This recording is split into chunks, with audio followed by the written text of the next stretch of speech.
En el nombre del Padre, del Hijo y del Espíritu Santo. Amén. Yo, el Santo Papa León XIV, indigno siervo de la verdad que no perece y guardián de las almas que caminan en el valle de lágrimas, levanto mi voz hoy como padre y pastor para una cuestión que sacude al mundo entero, una cuestión que no conoce fronteras, idiomas ni edades. ¿Por qué Dios permite tanto dolor? Mi querido hijo, mi querida hija, no pasa un día sin que un alma, desde lo profundo de su sufrimiento, ose levantar los ojos al cielo con lágrimas en los ojos y murmurar en silencio esa misma pregunta. Desde los pasillos silenciosos de los hospitales hasta las cocinas solitarias donde una madre reza por su hijo ausente, desde las tumbas recién abiertas donde el dolor aún quema, hasta las habitaciones oscuras donde la depresión se disfraza de silencio. Esa pregunta resuena como un eco universal. ¿Dónde estás, Señor, cuando más te necesito? Y no vengo hoy para darle una explicación fría o un consuelo superficial. No vengo para ofrecerle respuestas fáciles, porque el dolor auténtico no se resuelve con palabras apresuradas, sino con una mirada que sabe contemplar el misterio. Porque, amado fiel, el dolor es un misterio, no un castigo, como muchos piensan en su confusión, sino una puerta estrecha, sí, pero también sagrada, y quien entra por ella con los ojos del alma abiertos, descubre que no está solo, que hay otro que ya cruzó ese umbral, Jesucristo, el varón de dolores, familiarizado con el sufrimiento, como dice la Sagrada Escritura en el libro del profeta Isaías, capítulo 53. Hoy deseo hablarle desde el corazón del buen pastor, desde la parte más íntima de la Iglesia, de donde los suspiros de la humanidad llegan como incienso a las alturas del cielo. Porque hay muchos que creen que la fe cristiana es una huida del dolor, pero no. La fe católica no es una anestesia, es una lámpara encendida en medio del sufrimiento, es una cruz que no se evita, sino que se abraza con esperanza, es una respuesta que no calla el grito, sino que le da sentido, porque en el dolor el alma deja de correr y comienza a escuchar. En el dolor el alma se desapega del mundo y comienza a buscar lo eterno, y en ese suelo árido, Dios planta semillas que solo germinan bajo el rocío de las lágrimas. Recuerdo claramente las palabras de una anciana y fiel hija de la Iglesia que al perder a su esposo me escribió: Santo Padre, siento que Dios arrancó la mitad de mi alma, pero también siento que escucho su voz más claramente que nunca. ¿No es este el testimonio vivo del misterio? Cuando el mundo le quita todo, Dios puede entrar con todo el dolor. Él no es ajeno al cristianismo. No somos una iglesia construida sobre la comodidad, sino sobre una cruz, la Santa Cruz. En ella, Cristo no huyó del dolor, Él lo abrazó, Él no lo negó, Él lo redimió, Él no lo condenó, Él lo transformó en un puente hacia la resurrección. Y ese es el centro de nuestra esperanza. No que el dolor desaparezca, sino que en Cristo el dolor tenga un lugar dentro del plan eterno del amor. La Virgen María, nuestra Santísima Madre, también conoció ese abismo. Sus lágrimas no eran menos humanas que las suyas. Ella lloró a los pies de la cruz cuando vio a su Hijo, el inocente, el santo, el Cordero sin mancha, ser traspasado por nuestros pecados. Y en ese llanto, María no era solo la madre del Redentor, ella también era la madre del dolor. Por eso ella comprende su sufrimiento como nadie más, y por eso, cuando todo parece desmoronarse, es bajo su manto donde encontramos refugio. No tema llorar, no tema preguntar, no tema abrir su corazón herido, porque la Iglesia como madre no se escandaliza de sus heridas. Ella las acoge, las unge, las eleva como una ofrenda, como dice el Catecismo de la Iglesia Católica en el número 1595. El sufrimiento unido al de Cristo se convierte en un instrumento de santificación y redención. Hijo mío, hija mía, Sé que hay noches en que la almohada se convierte en altar. Sé que hay días en que su oración es solo un suspiro quebrado. Y también sé que hay momentos en que se pregunta si el Dios real le escucha. Permítame decirle como su padre que Él le escucha, conoce cada lágrima, conoce cada pensamiento, conoce cada rincón de su lucha y no es indiferente. El misterio del dolor no es fácil de entender. Ni siquiera los santos, los grandes místicos, los doctores de la Iglesia pudieron comprenderlo plenamente. Pero todos concuerdan en esto. En el dolor, Dios no se aleja. Él se acerca, porque el verdadero amor no huye del sufrimiento. Él lo acompaña. Y si hay un lugar donde el amor de Dios se revela con más fuerza, es precisamente en ese espacio donde usted cree que Él está ausente. Es allí donde Él susurra más alto. Y es por eso que hoy, desde la cátedra de Pedro, quiero invitarle a mirar su dolor con nuevos ojos, no como un castigo, sino como una página en blanco donde Dios quiere escribir una nueva historia. No como un obstáculo, sino como una escuela. Porque el dolor, cuando se vive con fe, purifica. El sufrimiento, cuando se ofrece, redime. Y las lágrimas, cuando se oran, se convierten en perlas de gracia. ¿Cuántos santos no nacieron del crisol del sufrimiento? Santa Teresa de Lisieux, San Ignacio de Loyola, Santa Rita de Casia, San Juan Pablo II. Y todos ellos pasaron por noches oscuras, de enfermedades, de pérdidas, de silencios de Dios. Y sin embargo allí florecieron, allí encontraron su vocación, allí se convirtieron en luz para otros. ¿Y sabe por qué? Porque no se aferraron a sus heridas, ellos las ofrecieron, las transformaron en un altar. Y desde ese altar, Cristo brilló. Amado a fiel, quiero decirle algo que quizás nunca haya oído claramente. Sus lágrimas no son en vano. Ninguna lágrima derramada con amor se pierde. El cielo las recoge, los ángeles las guardan, y el propio Cristo, nuestro sumo sacerdote, las transforma en gracia para usted y para el mundo, como dice San Pablo en su segunda carta a los Corintios, capítulo 1, versículo 4. Él nos consuela en todas nuestras tribulaciones, para que nosotros también podamos consolar a los que sufren. Hoy, más que nunca, la Iglesia necesita de sus sufrimientos ofrecidos. La redención del mundo no se realiza solo con palabras, sino también con cruces cargadas en silencio, con dolores ocultos, con sacrificios secretos, con aquella paciencia heroica de aquellos que aman en medio del vacío. No fue así como el mundo fue salvado. No fue así como Cristo venció el pecado. Usted no está solo. Usted no está solo. La comunión de los santos le rodea. María le abraza. El rosario que reza con las manos temblorosas no cae en el vacío. Cada Ave María es un eco en la eternidad. Cada Padre Nuestro es un grito de confianza. Y aunque no sienta nada, aunque parezca que Dios da silencio, recuerde esto. El silencio de Dios nunca es ausencia, es profundidad, es espera, es preparación para algo más grande. Y así como la noche precede el amanecer, así también el dolor precede la gloria. No lo digo yo, lo dice el propio Cristo en el Santo Evangelio según San Juan, capítulo 16, versículo 20. Ustedes llorarán y se entristecerán, pero su tristeza se convertirá en alegría. Amado hijo, amada hija, hoy el cielo se inclina hacia usted. Hoy la Iglesia le abraza, y yo, como su padre, pongo sus lágrimas en el altar de mi oración, pues no hay nada más sagrado que el alma que sufre con fe, y no hay camino más seguro hacia el corazón de Dios que aquel que se recorre con los pies heridos, pero con los ojos fijos en la eternidad. Usted no está experimentando este dolor por casualidad.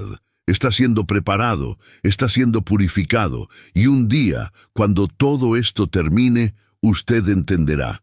Verá cómo cada herida fue una puerta, verá cómo cada noche tuvo su estrella, verá cómo cada pérdida fue, en verdad, una ganancia eterna, y entonces su alma cantará.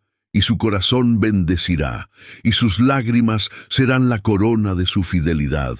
Pero, por ahora, siga caminando. No suelte el rosario, no abandone la Eucaristía, no cierre su corazón, porque Dios sigue trabajando, incluso cuando usted no le ve, especialmente cuando usted no le ve.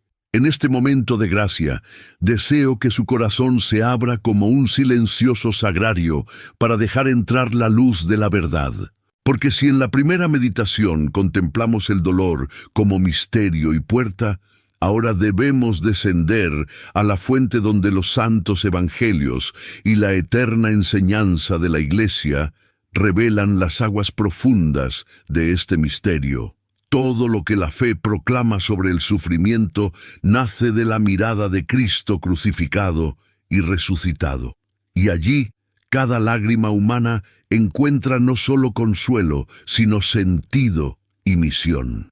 Amado hijo, permítame comenzar tomando la mano temblorosa de Job, aquel hombre justo de quien la Sagrada Escritura nos habla en su bendito libro.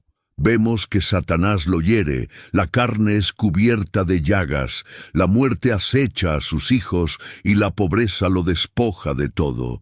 Y sin embargo, Job no maldice a Dios, él cuestiona, él llora, él rasga su túnica en señal de luto, pero no abandona su confianza. Joven imagen de toda la humanidad, sumergida en un océano de preguntas, su drama revela que la vida del creyente no está exenta de pruebas y que la justicia humana no es la regla por la cual la sabiduría divina es medida.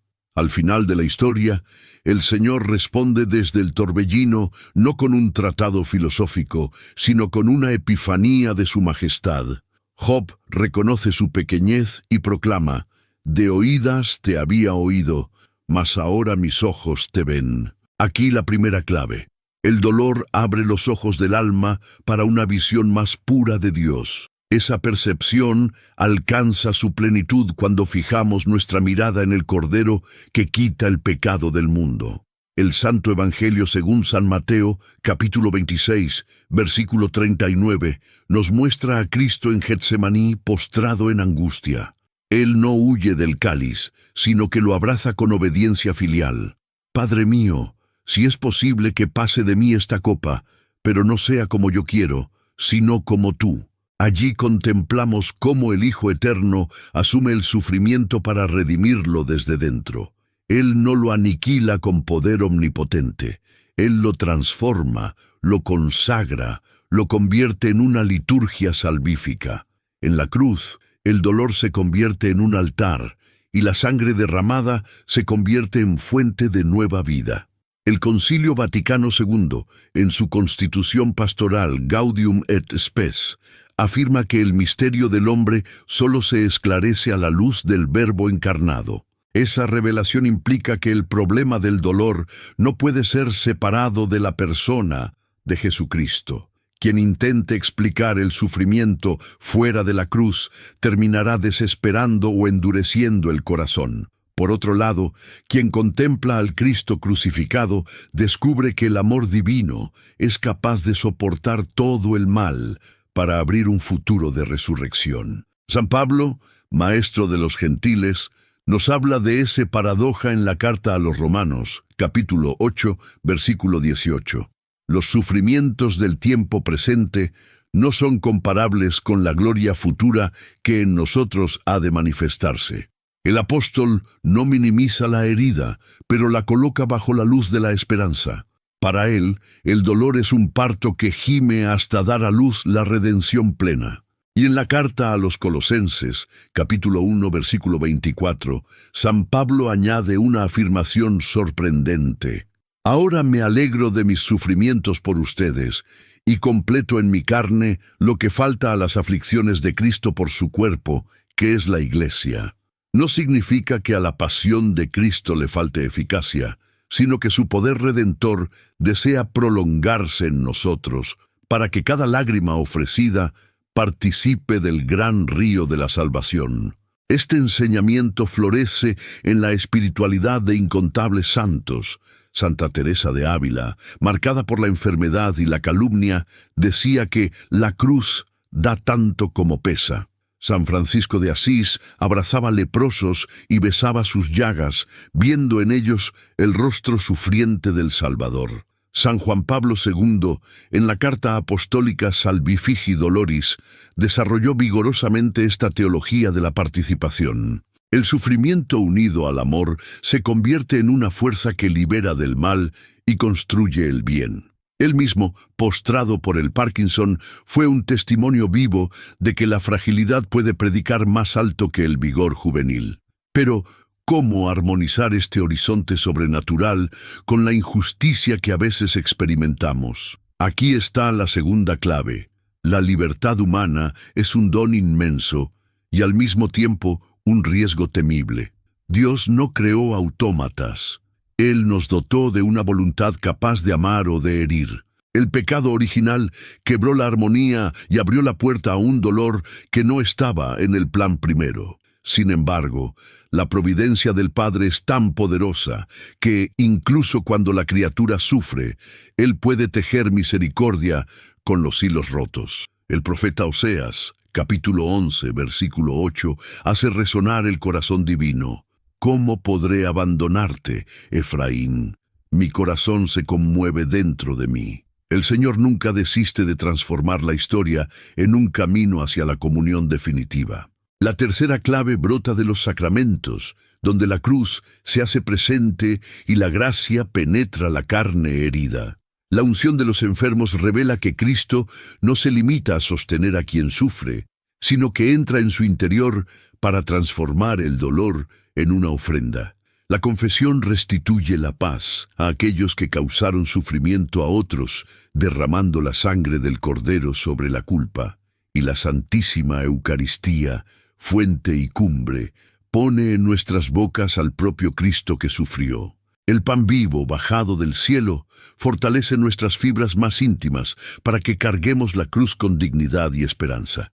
No podemos olvidar la dimensión comunitaria del dolor. Aislado, se vuelve insoportable. Compartido en la Iglesia, se convierte en redención. San Lucas capítulo 10, versículo 34, narra cómo el buen samaritano venda heridas y derrama aceite y vino.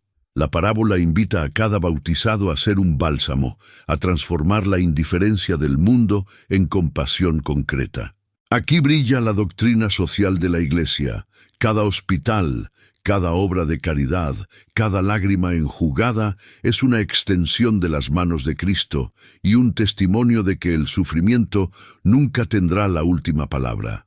En esta hora histórica, cuando guerras, enfermedades y pobreza desgarran pueblos enteros, la Santa Iglesia es llamada a proclamar con voz clara que el sufrimiento humano es tierra sagrada donde el Verbo se hace carne nuevamente. El Papa Benedicto XVI enfatizó que quien excluye a Dios, excluye la esperanza. Por lo tanto, nuestra misión es proclamar que la esperanza florece incluso en hospitales de campaña, en campos devastados y en corazones rotos. No para eliminar todo el sufrimiento de la tierra, sino para encender en su medio un fuego que no puede ser extinguido. Ahora, contemple a María al lado de la cruz. Stabat Mater. Ella no comprende con la lógica humana, pero permanece. El Concilio Vaticano II, en Lumen Gentium, la llama singular cooperadora en la obra del Salvador. Ella nada añade a la suficiencia de Cristo, pero su fiat materno permite que la gracia invada la historia. Cuando usted reza el rosario, cada Ave María es como una rosa que deposita su fragancia en las heridas del mundo.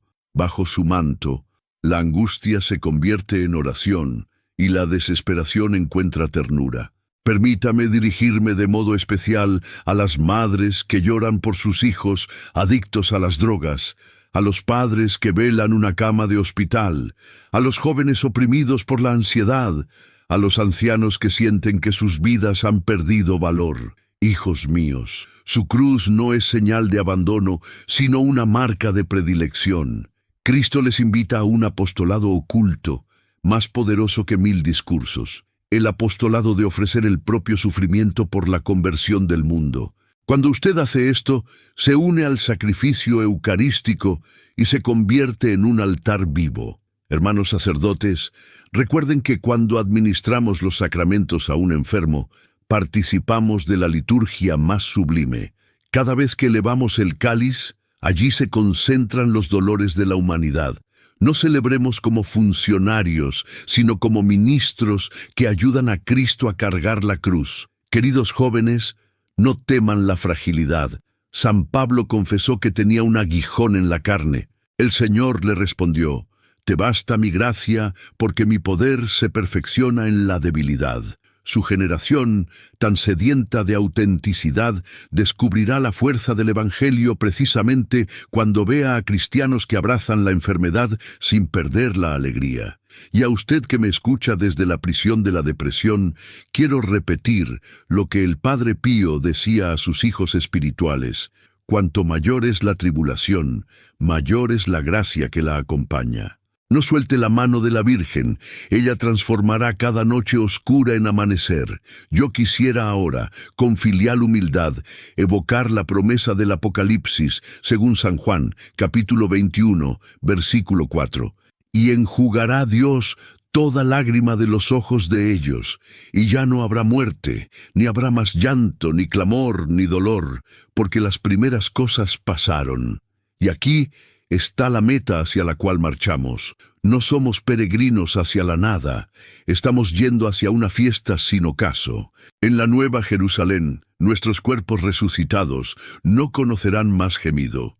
Esta esperanza cierta debe iluminarnos ahora como una antorcha que guía nuestros pasos. Antes de cerrar esta etapa de la predicación, hago una exhortación final.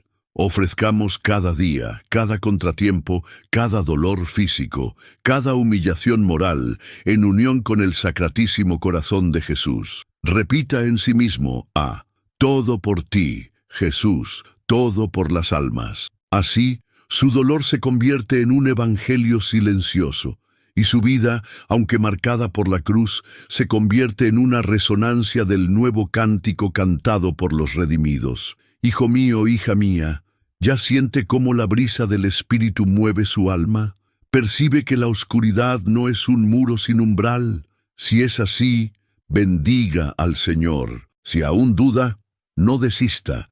Siga escuchando, siga orando, siga caminando, porque la palabra continuará revelando capas más profundas del misterio hasta que el amanecer eterno disipe todas las lágrimas. Concluyo esta segunda sección suplicando a la Santísima Virgen que ponga la mano sobre sus heridas y a San José, protector de la Iglesia, que vele por su perseverancia. Que los santos doctores, San Lucas y Santa Hilda, curen su cuerpo. Que los mártires le den fuerza. Que los ángeles de la guarda le sustenten en cada paso. Mientras tanto, la Iglesia peregrina mantendrá su lámpara encendida, pues sabemos en quién tenemos depositada nuestra confianza, en el nombre del Padre, del Hijo y del Espíritu Santo. Amén. Hay verdades que solo pueden ser comprendidas cuando son contempladas no con los ojos de la razón, sino con los ojos del alma. Por eso, en esta tercera sección, deseo guiarles a través de imágenes sagradas, símbolos vivos y parábolas que nos revelan lo que el lenguaje teológico apenas puede enunciar. Pues el dolor, esa huésped silenciosa del corazón humano, se nos explica. Y en el espejo de los santos, en las visiones de los humildes, en los gestos diarios de la fe oculta, encontramos luces que, como luciérnagas, iluminan la noche del sufrimiento con destellos de la eternidad. Permítame llevarlos a las páginas del Santo Evangelio, según San Lucas, capítulo 7, donde el Señor encuentra a una viuda en la ciudad de Naín. Ella avanza en lágrimas, escoltando el cuerpo sin vida de su único hijo. En aquella escena, la vida parece derrotada, el dolor parece haber dicho su última palabra, pero Jesús, movido por la compasión, detiene la procesión fúnebre, toca el féretro y pronuncia una palabra que cambia todo. Joven, a ti te digo, levántate. El hijo se levanta y la madre, antes deshecha en luto, ahora abraza la vida de nuevo. Esta imagen no es solo historia, es profecía. El dolor, cuando es tocado por Cristo, deja de ser un fin para convertirse en un comienzo. La muerte cede a la palabra viva del Señor. La cruz se convierte en un altar de resurrección.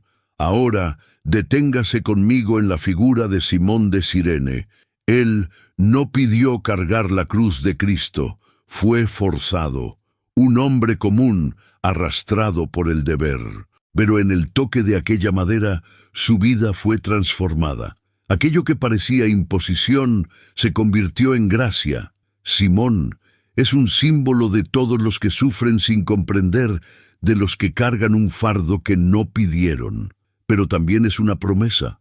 Si usted acepta su cruz, aunque no entienda, Cristo caminará con usted, y esa caminata compartida se convertirá en un camino de salvación. Recuerde también a aquella mujer anónima que, en medio del tumulto, osó tocar la orilla del manto de Jesús. En San Lucas, capítulo 8.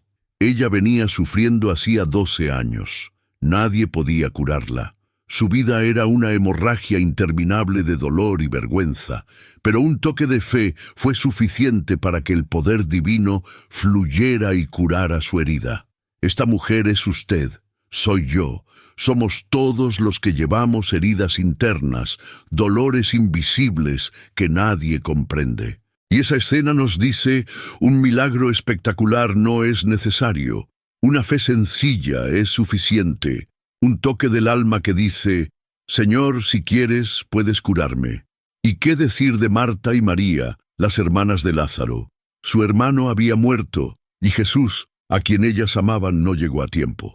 En San Juan, capítulo 11, María le dice con lágrimas, Señor, si hubieras estado aquí, mi hermano no habría muerto. ¿Cuántas veces usted también ha dicho eso? Señor, si hubieras estado aquí, yo no habría perdido ese empleo. Yo no habría enfermado, mi casa no se habría destruido.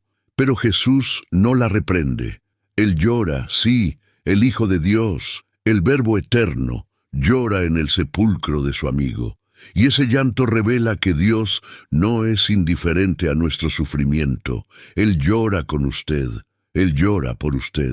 Y entonces Él llama a Lázaro por su nombre y lo trae de vuelta de entre los muertos, porque el dolor tiene una hora, pero también la resurrección, y nunca es tarde. Ahora quiero que observen una parábola menos hablada, pero llena de profundidad. San Mateo, capítulo 13. El reino de los cielos es comparado a una pequeña semilla insignificante, enterrada en la oscuridad de la tierra. Nadie la ve, nadie la aplaude, pero allí, bajo el peso del suelo, en el silencio de lo oculto, la vida comienza a germinar. Ese es el dolor vivido con fe. Nadie lo percibe, pero en ese ocultamiento el alma comienza a florecer, y un día, cuando todo haya pasado, el fruto será visto. Una semilla no muere, se transforma. Así usted también. Su dolor no es final, es una semilla. En las visiones de Santa Faustina Kowalska, mística de la Divina Misericordia, encontramos una imagen impactante. Jesús le muestra dos caminos, uno ancho y luminoso, adornado con flores, y el otro estrecho y oscuro, lleno de espinas. El primero lleva a la perdición, el segundo al cielo. Faustina elige el segundo, y Jesús le dice, no caminaré contigo. Esta visión no es una condenación de la alegría humana, sino una revelación del precio de la santidad. Quien ama verdaderamente elige el camino difícil, no porque le guste sufrir, sino porque sabe que ese camino lleva a Dios. Recuerde también a San José, esposo de María, hombre justo, protector silencioso. Él no profirió una palabra en los evangelios, pero su vida fue una peregrinación constante de renuncias. Él huyó a Egipto, trabajó incansablemente, vivió en la incertidumbre y sin embargo fue guardián del Redentor. En su figura descubrimos que no hace falta entender todo para cumplir la voluntad de Dios. Basta con obedecer en las pequeñas cosas. Y el dolor diario, el cansancio silencioso, entonces se convierten en una corona de gloria. Permítame también compartir una historia vivida por un misionero en África, que contaba cómo un pequeño niño que había perdido a sus padres en la guerra iba todos los días a la capilla, se arrodillaba ante el sagrario y decía solo 3 palabras: Jesús, estoy aquí. Él nunca pedía nada, solo se entregaba. Con el tiempo, ese niño sanó su interior, aprendió a perdonar, se convirtió en catequista y al crecer abrazó el sacerdocio. Esa criatura es un testimonio vivo de que el dolor, cuando se entrega, se convierte en vocación. Hay también historias antiguas de monjes del desierto, como San Antonio Abad, que eran asaltados por sufrimiento físico, tentaciones mentales y aridez espiritual. Uno de ellos, después de una larga noche de lucha interior, preguntó al Señor: ¿Dónde estabas, Señor? Y Dios respondió: Yo estaba contigo en tu perseverancia, en tu silencio, en tu fe. Esta historia nos recuerda que el cielo no siempre responde con milagros, pero siempre responde con presencia. No puedo dejar de mencionar las lágrimas de Nuestra Señora en la Salette en Fátima. Aquí María aparece llorando, no como un espectáculo, sino como un mensaje. Sus lágrimas son un espejo de nuestras lágrimas. Ella llora por los pecados del mundo, por la frialdad de los corazones, por la indiferencia hacia su Hijo. Pero ella también llora por usted, por su cruz, por su noche.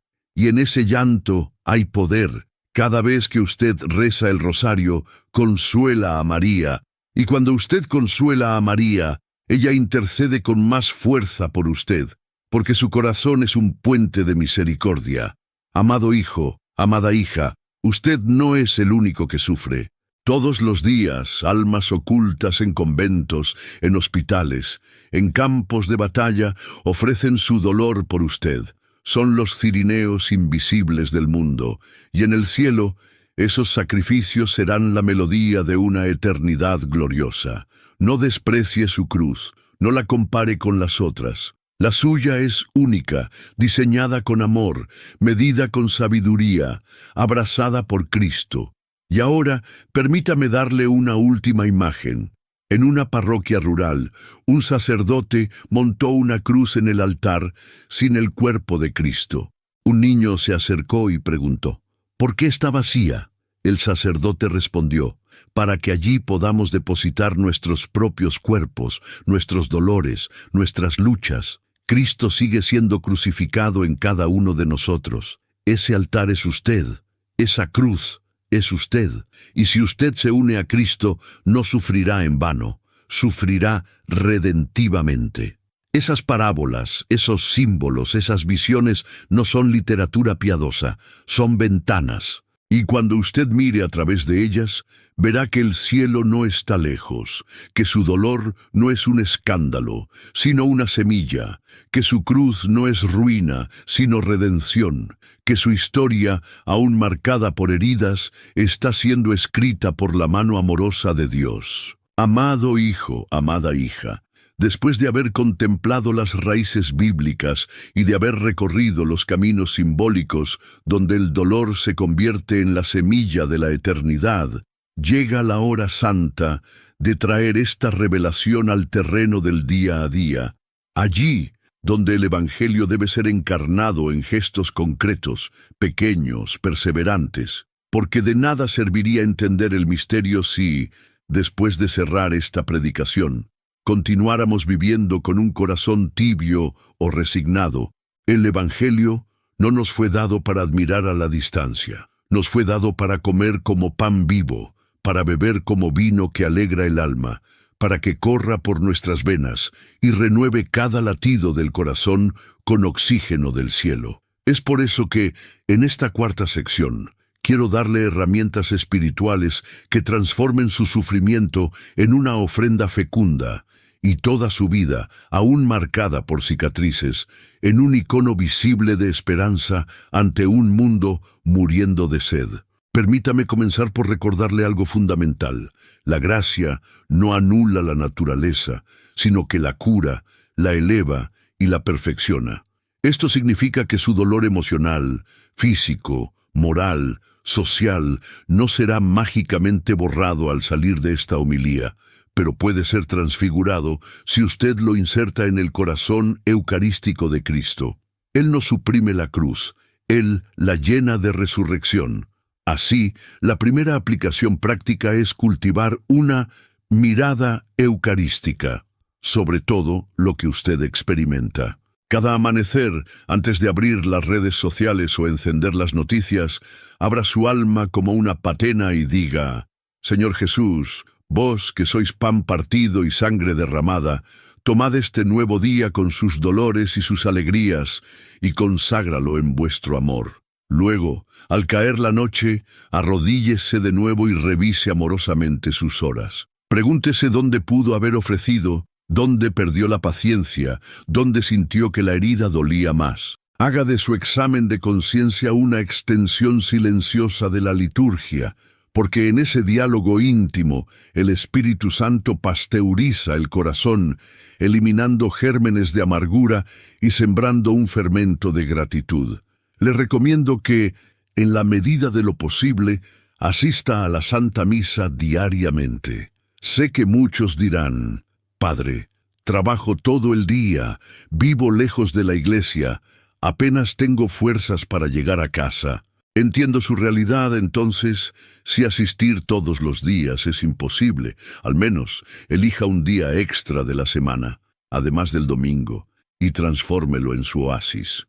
Verá que el Señor multiplicará su tiempo, como multiplicó los panes, y le dará la certeza de que nada sostiene tanto el alma herida como la presencia real recibida con humildad.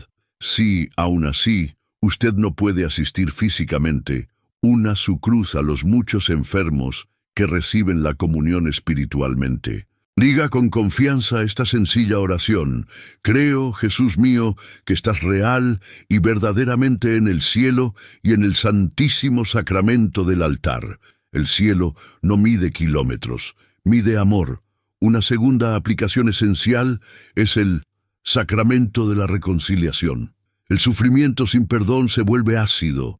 El sufrimiento reconciliado se vuelve bálsamo. Quizás su cruz venga de sus propios pecados, de los cuales usted hoy se arrepiente. Quizás venga de pecados ajenos que aún supuran en su memoria. En ambos casos, la confesión es un centro quirúrgico divino, donde el cirujano celestial extrae el veneno del resentimiento y sutura con misericordia. Acérquese al confesor con la franqueza de un niño. No tenga miedo de mostrar sus heridas. El sacerdote no es un juez implacable, sino un eco de Cristo que dice: levántate y anda. Quien se confiesa desaloja al enemigo de la culpa y abre espacio para la paz que el mundo no puede dar. Tercera aplicación: el rosario como respiración del alma. Ya lo he dicho y lo repito. Cada Ave María es una gota de aceite en la lámpara de la esperanza. Cuando el dolor apriete, tome las cuentas y deje que la dulce repetición de la salutación angélica masajee sus miedos. María, experta en noches de incertidumbre, le enseñará a caminar aunque usted no logre ver el horizonte. No importa si al principio su mente se dispersa. La gracia actúa incluso cuando los sentimientos vacilan. Como quien deja una melodía penetrar en la piel, permita que los misterios gozosos, luminosos, dolorosos y gloriosos reescriban el guión de su historia, interpretando sus caídas a la luz de las caídas y victorias de Cristo. Cuarta aplicación: la adoración eucarística. Hay dolores que necesitan más silencio que explicaciones. Permanezca ante el sagrario, aunque sea solo por 15 minutos. No diga nada. No intente sentir nada extraordinario. Solo deje que su corazón se caliente al fuego, así como el pan se dora por las brasas. Poco a poco, la presencia de Jesús ablandará las zonas endurecidas dentro de usted, y si las lágrimas vienen a sus ojos, no las reprima. Ellas son la liturgia de los pobres en espíritu. En esta adoración, presente los nombres de aquellos que le hirieron o de aquellos que comparten su prueba. Cristo los reunirá y los sumergirá en su herida abierta, donde toda llaga encuentra remedio. Quinta aplicación: el servicio al prójimo. El dolor puede hacernos egoístas o puede abrirnos a la compasión. Decida hoy ser un cirineo para el otro. Visite a un enfermo, lleve comida a un anciano, sonría a alguien que vive en la calle. Quizás usted diga, no tengo fuerzas para dar. Precisamente ahí reside el milagro.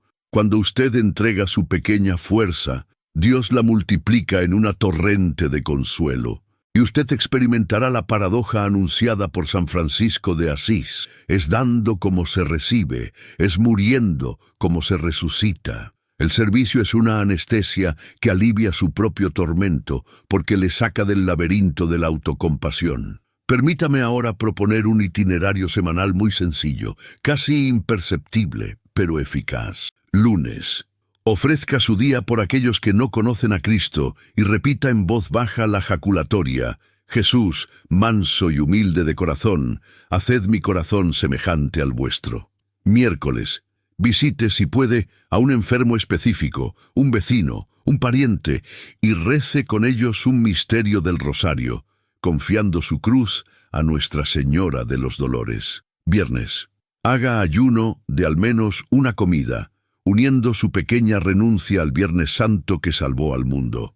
Esas 3 pequeñas prácticas, sostenidas a lo largo del tiempo, esculpirán en su alma la geografía de la pasión, donde el dolor deja de ser un monstruo y se convierte en un mapa rumbo a la Pascua. Avancemos hacia otro campo de aplicación, la lectio divina. Tome un pequeño pasaje cada día. Puede ser el Salmo 23 o Padre, en tus manos encomiendo mi espíritu, y léalo lentamente hasta que una palabra se encienda. Deje que esa chispa ilumine la habitación interior donde usted guarda sus tristezas. 10 minutos de lectura son preferibles a 1000 páginas leídas a la carrera, porque la palabra no es una enciclopedia, es una espada que separa la mentira de la verdad interior. Una vez que corta, ella cauteriza. No se olvide de la comunidad parroquial. El dolor busca rincones solitarios para susurrarle que nadie le entiende. Rompa esa mentira. Participe en un grupo de oración, en un pequeño coro, en un ministerio de caridad. Compartir su cruz con hermanos y hermanas que también sangran evitará que su alma se oxide en el aislamiento. La iglesia es un hospital de campaña, como el Papa Francisco ha repetido.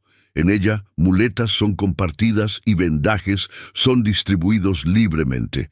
Me gustaría ahora hacer una parte dirigida a parejas que sufren. Cuando la enfermedad o la pobreza golpea el hogar, la tentación es culpar al cónyuge, aislarse emocionalmente, permitir que el silencio construya muros.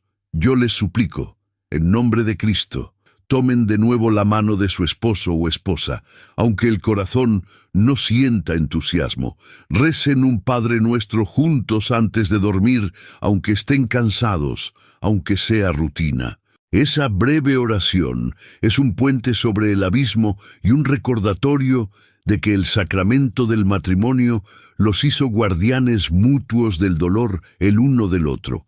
Ni uno ni el otro pueden cargar la cruz solos. Solo los dos la sostienen, y así se vuelve más ligera.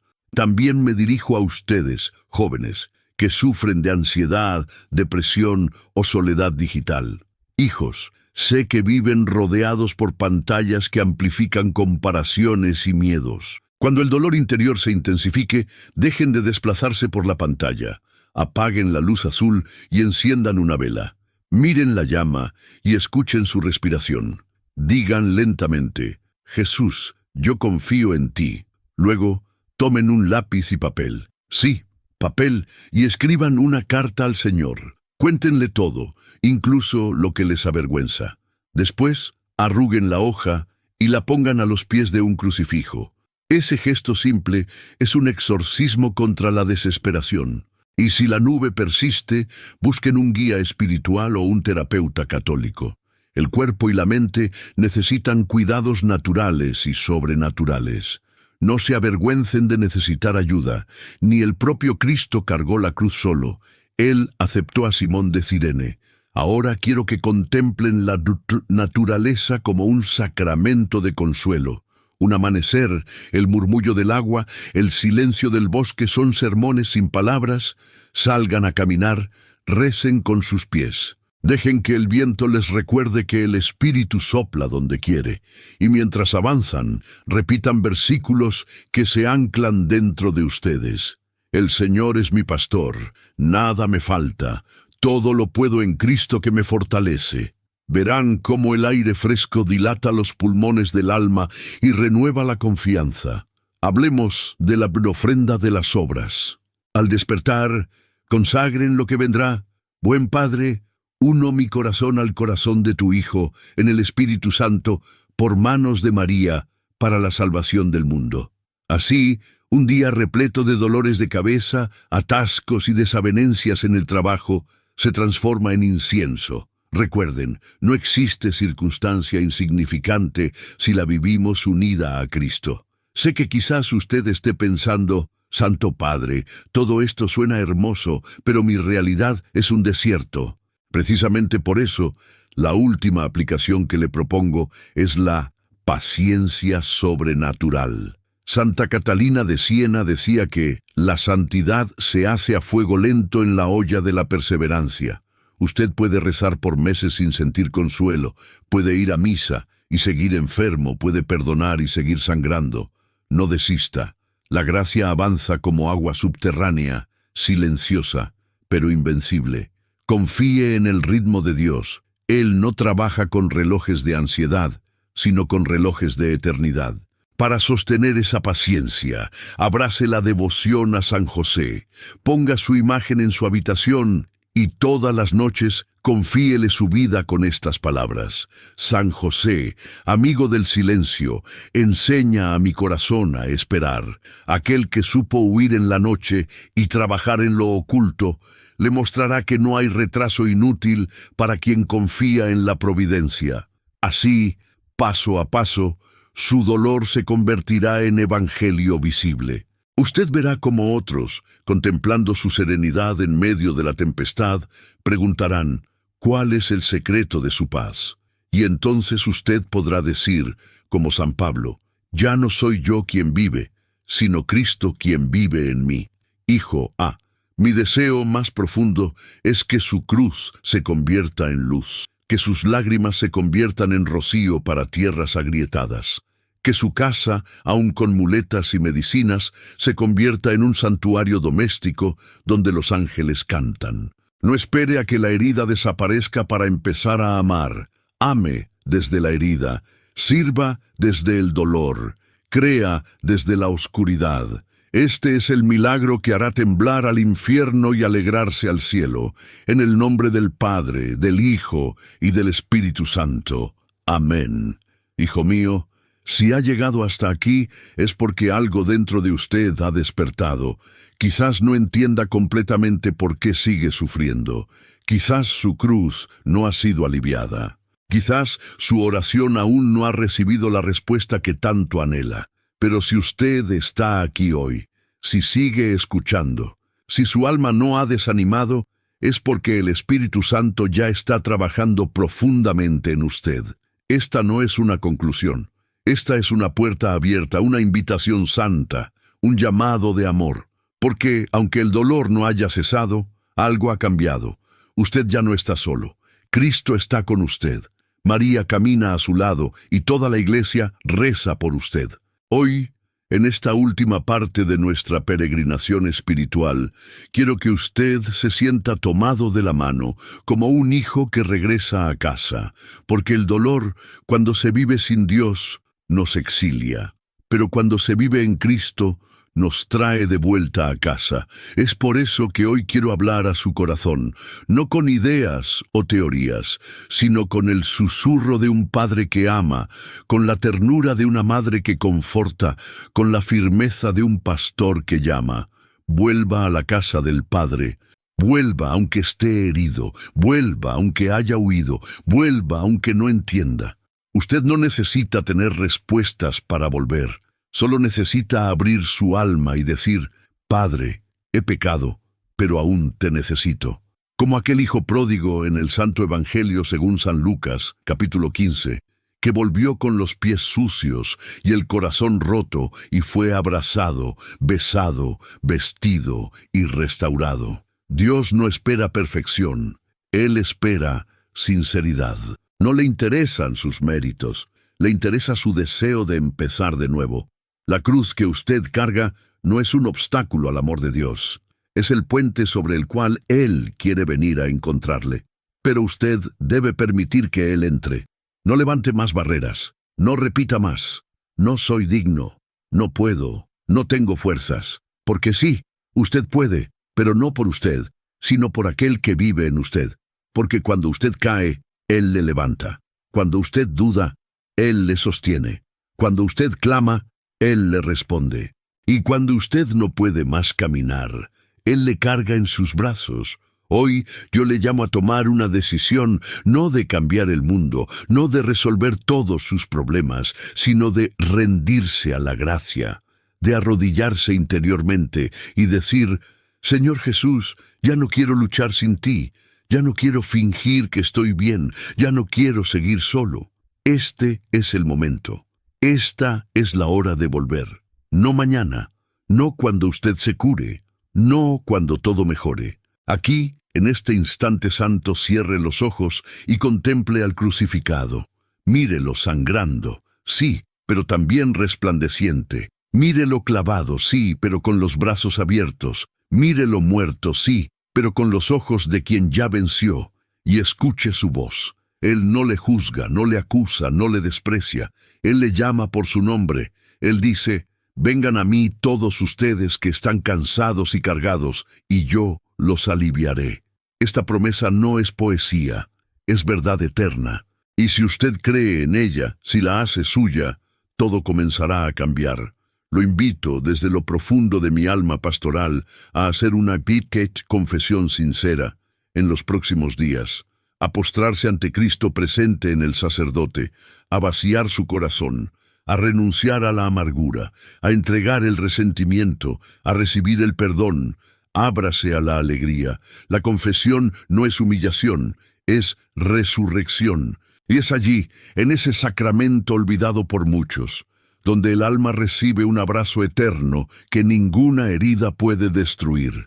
Después, regrese a la Eucaristía, no como una rutina, no como una tradición, sino como un hambre de cielo. Jesús le espera en el altar. Jesús se ofrece por usted en cada misa. Jesús le da su cuerpo, su sangre, su alma y su divinidad. ¿Cómo puede pensar que está solo si Él se hace alimento para usted? No pierda más comuniones. No dé más excusas. No deje que el mundo le robe ese tesoro, porque en el pan consagrado está el remedio que su corazón necesita. Recíbalo, amélo, adórelo, y usted verá cómo, aunque su cruz permanezca, su alma caminará con alas de resurrección. También quiero llamarle a perdonar. Sí, sé que hay heridas que parecen imposibles, traiciones que marcaron la infancia, abandonos que nunca fueron nombrados, dolores que nacieron en casa, en la iglesia, en el matrimonio. Pero perdonar no es olvidar. Perdonar es dejar de cargar el veneno. Es entregar a Dios el juicio. Es decir: Señor, no puedo amar a este enemigo, pero tú puedes amarlo en mí. Y cuando usted hace eso, cuando usted suelta el odio, el alma respira, la cruz se convierte en luz, y el corazón que parecía muerto comienza a latir con nueva fuerza.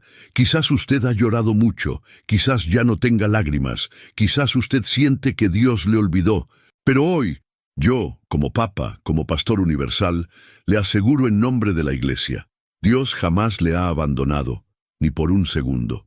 Aunque usted no sienta, aunque usted no vea, aunque todo en su vida diga lo contrario, Él es, Él fue, Él será, porque su nombre es Emmanuel, Dios con nosotros, y porque su amor no se mide por nuestros sentimientos, sino por su fidelidad. No deje que el enemigo le engañe. No deje que la oscuridad hable más alto que la palabra. No deje que el fracaso le defina, porque usted no es su pasado, usted no es su enfermedad, usted no es su pecado. Usted es templo de la Trinidad, usted es redimido, usted es joya preciosa comprada con sangre, usted es lágrima que Dios recoge, usted es historia que Dios aún escribe. Y si alguna vez usted pensó en rendirse, si alguna vez pensó que la muerte sería un descanso, si alguna vez deseó desaparecer, dejar de doler, permítame decirle algo que nadie le dijo con fuerza suficiente. Usted importa, su vida tiene sentido, usted es amado eternamente. Y aunque su sufrimiento no cese, Cristo está con usted en cada respiración. Él no permitirá que sus lágrimas se pierdan. Él las recogerá, Él las redimirá, Él las transformará. Hoy, al final de esta predicación, quiero que usted tome una decisión concreta. Elija la vida, elija la fe, elija la Eucaristía. Elija el amor. Quizás usted no se sienta fuerte, quizás todo en usted quiera quedarse en la oscuridad, pero levante la cabeza, enderece la espalda, mire al cielo y diga: Señor, yo creo, pero aumenta mi fe. Y aquel que nunca desprecia a quien llora, vendrá a usted como rocío en la madrugada. Le pido que rece conmigo ahora, no como una obligación, no como una ceremonia, sino como un grito del alma. Repita estas palabras con fe, como si fueran su último suspiro y su primer aliento. Señor Jesús, por la intercesión de vuestra Santa Madre, la Virgen María, y del glorioso San José, y por los pasos hacia vuestro sagrado corazón, curad mis heridas, perdonad mis pecados, restaurad mi alma, que mi cruz no sea un tropiezo, sino una escalera al cielo. Recibid mi dolor y haced de él una ofrenda. Recibid mis lágrimas y haced de ellas rocío. Recibid mi vida e iluminadla. Amén. Y ahora, con todo el amor de un Padre espiritual, con la bendición que brota del corazón de Cristo y con el manto maternal de Nuestra Señora sobre usted, recemos juntos. Padre nuestro que estás en el cielo, santificado sea tu nombre. Venga a nosotros tu reino. Hágase tu voluntad en la tierra como en el cielo. Danos hoy nuestro pan de cada día. Perdona nuestras ofensas, como también nosotros perdonamos a los que nos ofenden. No nos dejes caer en tentación y líbranos del mal. Amén. Ave María. Dios te salve María, llena eres de gracia. El Señor es contigo. Bendita tú eres entre todas las mujeres, y bendito es el fruto de tu vientre Jesús. Santa María, Madre de Dios, ruega por nosotros, pecadores, ahora y en la hora de nuestra muerte. Amén. Y que esta bendición, dada del altar del amor, esté con usted hoy y siempre. Que el Señor le bendiga y le guarde. Que el Señor haga resplandecer su rostro sobre usted y le conceda su paz. Que el Espíritu Santo habite en su corazón y que la Santísima Virgen María le cubra con su manto, ahora y por todos los días de su vida. En el nombre del Padre, del Hijo y del Espíritu Santo. Amén. Hijo mío, hija mía, este mensaje no ha terminado. Comience ahora a vivirlo, a ofrecerlo, y recuerde, cuando todo parezca oscuro, la luz de Cristo aún arde dentro de usted, hasta que nos encontremos de nuevo. Camine con fe, viva con esperanza, ame con un corazón herido, pero abierto al cielo. Amén.